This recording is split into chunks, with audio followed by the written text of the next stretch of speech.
Dear nobody, dying is not the worst thing that can happen to a man. Look at me. I've been dead for 3 days now, and I finally found my peace. You used to say that my life was hanging by a thread. Maybe so, but I'm afraid that your life is hanging by a thread now. Well, that's one. Let's get the other!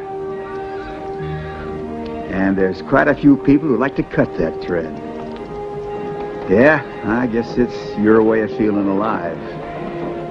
Because here's the whole difference between you and me. I've always tried to steer away from trouble, while you seem to be looking for it all the time.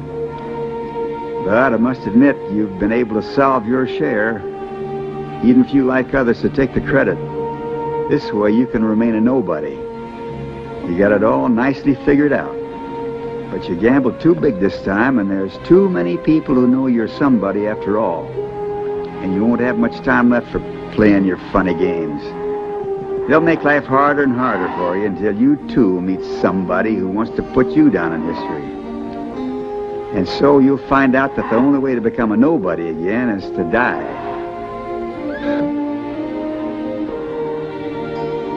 Anyhow, from now on you'll be walking in my boots, and maybe you won't be laughing so loud anymore. But you can still do one thing. You can preserve a little of that illusion that made my generation tick.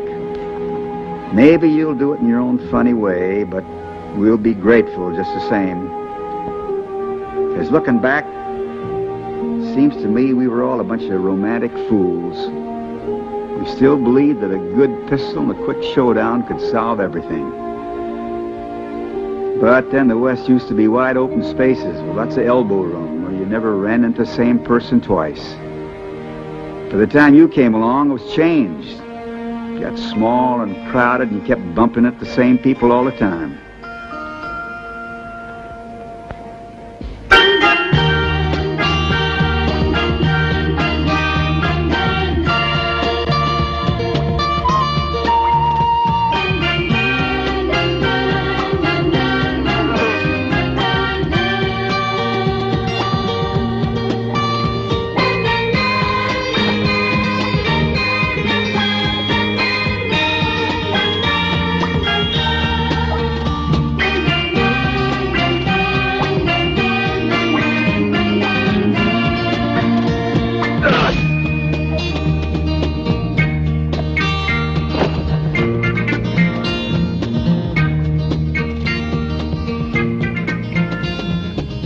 But if you're able to run around in the West peacefully catching flies, it's only because fellas like me were there first.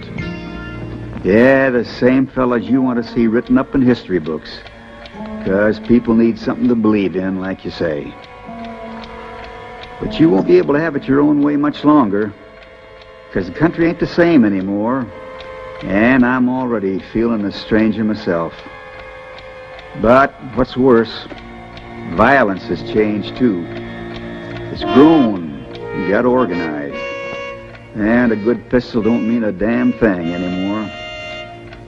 But I guess you must know all this, because it's your kind of times, not mine.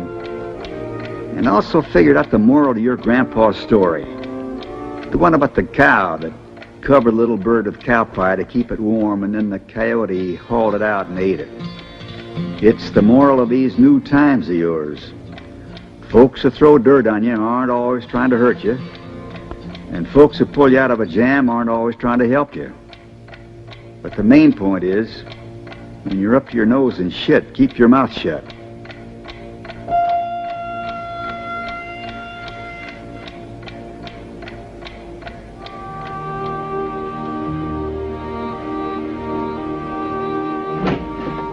This is why people like me gotta go.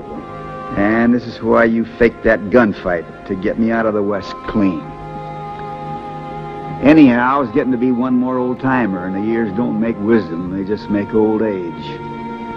One can be young in years and old in hours, like you. Yes, I'm talking like a damn preacher, but it's your fault. What can you expect of a national monument? Well, keep your mind, your heart open. And if you ever meet one of those men you almost never meet, you can keep each other company and it won't be so lonely for you. They say distance makes friendship grow stronger.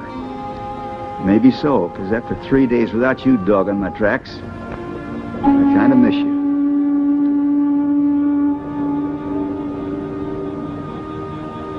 I really got to sign off now, so even if you've been a stinking nosy troublemaker all the time, thanks for everything just the same.